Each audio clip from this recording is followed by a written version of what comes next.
We live in an age of distraction.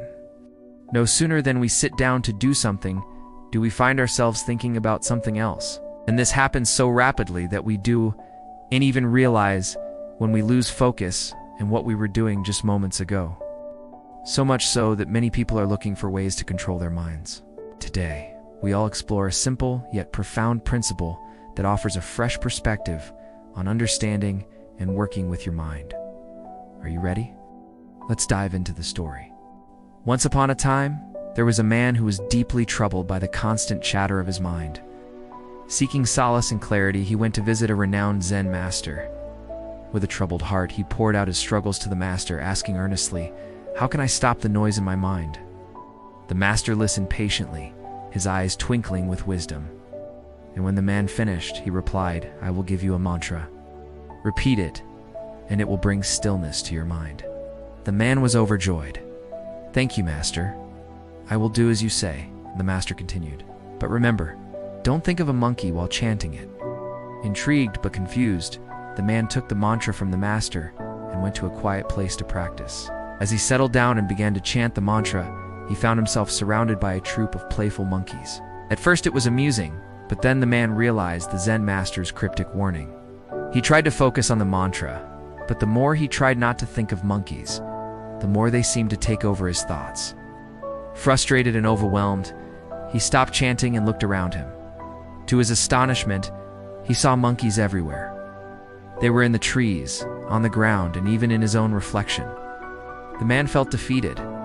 "Oh, master," he cried out, "now all I see are monkeys." Upon hearing this, the Zen master smiled. He had anticipated this reaction. "When you came to me, you told me that your mind was troubled, that it was like a monkey, chattering and restless. I offered you the mantra to calm it, but you chose to focus on the monkey instead. This is the way of the mind.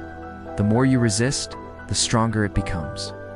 If you try to push away a thought, it will only come back with more force. Acceptance, my friend, is the key to unlocking inner peace."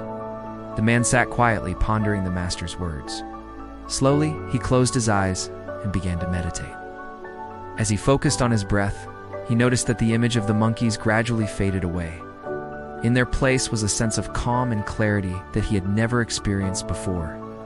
He realized that by trying to fight his thoughts, he had only made them stronger. But now, by accepting them without judgment and letting them pass like clouds in the sky, he felt a sense of peace wash over him. Friends, this story reminds us that we can't control our minds by force. Thoughts will come and go like clouds in the sky. We can't stop them from coming, but we can choose not to identify with them. When we try to suppress or force our thoughts away, they often come back stronger because of the energy we've put into them. Instead, the practice is to observe our thoughts without judgment or attachment. Think of it like this. If you want to cross a river, would you try to walk on the water or swim against the current? Or would you simply go with the flow and let the current carry you to the other side? The same is true with our thoughts. The more we resist them, the harder it is to reach the other side, which is peace. But if we relax and go with the flow, allowing the thoughts to come and go without resistance, we'll find ourselves carried along to a place of tranquility. So how can we apply this in our daily lives? First, we need to be aware of our thoughts. You'll only know if you have 100 thoughts a day if you actually count them. Most of us have no idea how many thoughts we think. So start counting your thoughts. This isn't easy to do at first, but with practice, it becomes easier. Once you become aware of your thoughts, ask yourself, are these thoughts helping me grow, or are they holding me back? Thoughts that help you grow are positive thoughts. Thoughts that hold you back are negative thoughts. Next, start categorizing your thoughts. You can use sticky notes to write down positive and negative thoughts. If you find yourself thinking negatively, gently remind yourself to switch to a positive thought. It may take some effort initially, but over time it becomes more natural. Now, how does one get rid of intrusive thoughts? Intrusive thoughts are unwanted, distressing thoughts that can pop up unannounced, and repeated attempts to eliminate them only make them worse. The trick here is to accept the thought, acknowledge it without judgment, and allow it to pass like clouds in the sky. Here's how it works. Imagine you're driving a car, and suddenly an unexpected thought pops into your head. You might try to push it away, but the more you try, the more it persists. That's because you're giving it attention. Now, what if you simply acknowledged the thought and labeled it as a thought? For example, there's a thought. It's a thought about X. By labeling it, you create a separation between you and the thought. You recognize that it's just a thought, not a command from God. It's just information passing through your mind. As you become more comfortable with this process, you can start to detach from your thoughts. Remember, they're just visitors passing through your mind. You don't have to invite them in or give them any attention. Just let them come and go. Why do we need to detach from our thoughts? Why not just think whatever we want whenever we want? Because we have a choice in our thoughts. Can't control everything that happens around us, but we can control what we think about.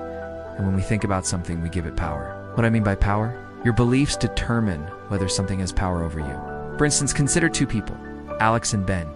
Both are given the same task to clean the house. Alex thinks, cleaning is such a drag. I hate doing it.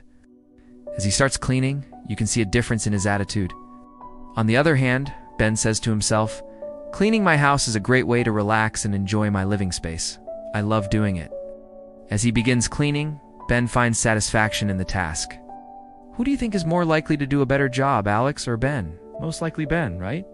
Because his belief about cleaning determines his actions. And actions shape our future. So pay attention to what you think. Be mindful of your thoughts. Are they encouraging or discouraging? Uplifting or negative? Thought is energy. Energy can neither be created nor destroyed. It is transformed. What you think, believe, and say becomes your energy, affecting your actions and shaping your reality. And lastly, cultivate inner peace through patience and consistent meditation. Just as a gardener tends to their plants, tending to your mind with patience and care will yield beautiful results. Over time, with practice, even a stormy mind can find peace. In the realm of mental health, sometimes seeking professional help is crucial. It's a sign of strength, not weakness. Reaching out for help means that you value yourself enough to invest in your well-being. If you're struggling, don't hesitate to seek support. You deserve to live a life that is mentally healthy and fulfilling. If you found this video helpful, please give it a thumbs up. Don't forget to subscribe to our channel for more videos like this. Sharing is caring, so share this video with your friends and family. Until next time, stay curious and keep nurturing your mind. Thanks for watching.